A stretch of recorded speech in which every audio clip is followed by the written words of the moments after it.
Hi, Ma'am Mary Ann Kahinta Vlog. Thank you po. Thank you po sa pagpunta. Highly appreciated po. Bigyan ko po kayo ng moderator badge. Ayan. Opo, na-reach ko na po yung 4K pero sabi po nila dapat daw po i-maintain daw po yun. Hindi ko po alam kung papaano po ba yun.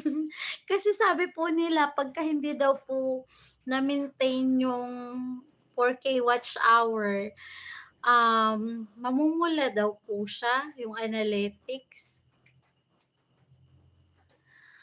Opo, sabi ko nga po pagka nagla-live na ako ngayon, hindi na siya 4K watch hour, ano na, earnings na yung habol. Mukhang pera na po eh.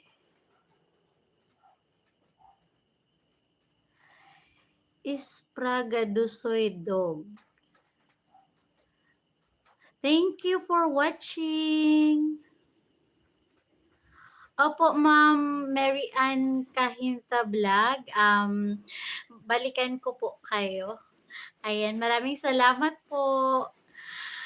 Thank you, Sir Ivan Merlin. I am from India. Thank you po.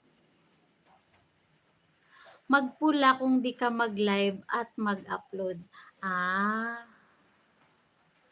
So, ibig sabihin po, ano siya, tawag niyan, pagka nag-a-upload po tayo at saka nag-aano po, nag-a-upload tayo ng long videos at saka ng short videos, hindi siya mamumula kahit di tayo mag-live.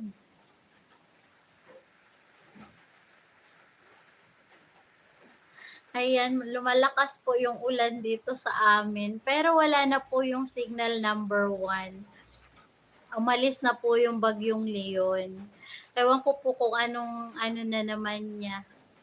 May low pressure na naman.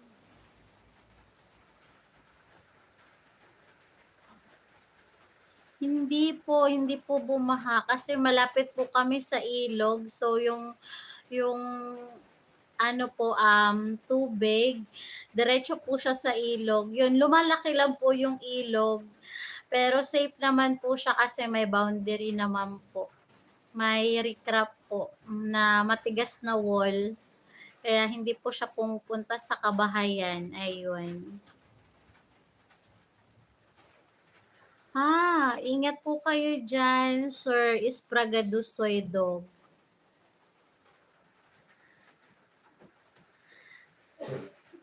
Galing po sa'yo sila, ma'am.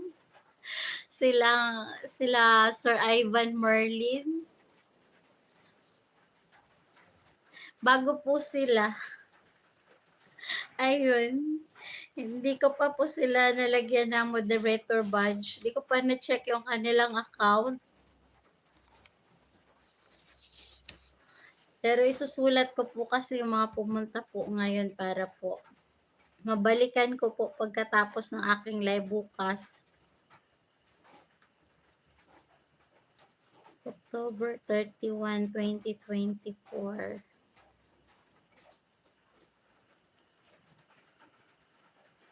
Baha pa sa amin kasi nasa red flag ang Manila. Ay, ingat po. Ingat po kayo dyan sa Maynila.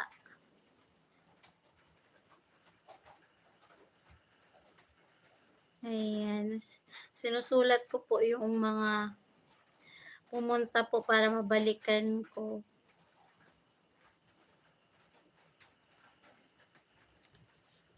From India, si Ivan. Opo. Balikan ko po siya.